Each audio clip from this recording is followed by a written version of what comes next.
कि यह दिनांक जिस दिन भारत के राष्ट्रपति द्वारा इस घोषणा पर हस्ताक्षर किए जाएंगे और इसे सरकारी गैजेट में प्रकाशित किया जाएगा, उस दिन से अनुच्छेद 370 के सभी खंड लागू नहीं होंगे सिवाय खंड 1 के नामक। अनुच्छेद 370 अब हमेशा के लिए इतिहास बन चुका है। सुप्रीम कोर्ट के फैसले के बाद ये तय हो गया कि घाटी में अब 370 कभी नहीं लौटने वाला है। सुप्रीम कोर्ट ने जम्मू कश्मीर से अनुच्छेद 370 हटाने के फैसले को वैध बताते हुए बरकरार रखा है। 370 हटने के 4 साल 4 महीने और 6 दिन बाद सुप्रीम कोर्ट ने बड़ा फैसला सुनाया है। चीफ जस्टिस DY चंद्रचूड़ की अगुवाई वाली 5 जजों की संविधान पीठ ने अपने फैसले में कहा कि आर्टिकल 370 हटाने का फैसला संवैधानिक तौर पर सही था।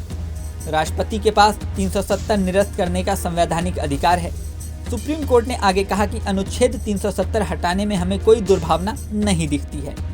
भारतीय संविधान के सभी प्रावधान जम्मू कश्मीर पर लागू होते हैं। आर्टिकल 370 संविधान का एक अस्थायी प्रावधान था। राज्य में युद्ध की स्थिति के कारण यह एक अस्थायी उद्देश्य के लिए था।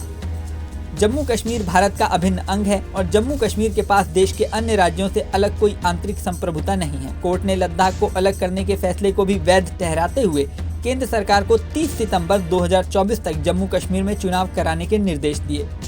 साथ ही कहा कि जल्द जम्मू कश्मीर का राज्य का दर्जा बहाल हो। चीफ जस्टिस DY चंद्रचूड़ ने आगे कहा कि केंद्र की तरफ से लिए गए हर फैसले को कोर्ट में चुनौती नहीं दी जा सकती। ऐसा करने से अराजकता फैल जाएगी। अगर केंद्र के फैसले से किसी भी तरह की मुश्किल खड़ी हो रही हो तभी इसे चुनौती दी जा सकती है। सुप्रीम कोर्ट ने याचिकाकर्ताओं की यह दलील खारिज कर दी कि राष्ट्रपति शासन के दौरान केंद्र सरकार ऐसा फैसला नहीं ले सकती जिसमें बदलाव न किया जा सके। इससे पहले 16 दिनों तक चली सुनवाई में याचिकाकर्ताओं की तरफ से दलील में कहा गया कि अनुच्छेद 370 एक अस्थायी प्रावधान था जो स्थायी हो गया। जवाब में केंद्र सरकार की ओर से कहा गया 370 एक स्थायी अनुच्छेद नहीं था और इसका मतलब संविधान में केवल एक अस्थायी प्रावधान था। अगर इसे निरस्त नहीं किया गया तो अनुच्छेद 370 का विनाशकारी प्रभाव हो सकता था। याचिकाकर्ताओं की तरफ से ये भी कहा गया कि संविधान सभा की अनुपस्थिति में केंद्र ने अप्रत्यक्ष रूप से संविधान सभा की भूमिका निभाई और राष्ट्रपति के आदेश के माध्यम से शक्तियों का प्रयोग किया। जवाब में केंद्र की ओर से कहा गया कि राष्ट्रपति के पास संविधान के तहत ये शक्ति है। राष्ट्रपति जम्मू कश्मीर के संबंध में संविधान के किसी भी हिस्से में संशोधन करने की शक्ति रखते हैं। आपको बता दें कि 5 अगस्त 2019 को केंद्र की मोदी सरकार ने जम्मू कश्मीर से अनुच्छेद 370 को हटा दिया था। साथ ही जम्मू कश्मीर को 2 केंद्र शासित प्रदेशों जम्मू कश्मीर और लद्दाख में बांट दिया था। केंद्र सरकार के इस फैसले पर खूब बवाल हुआ।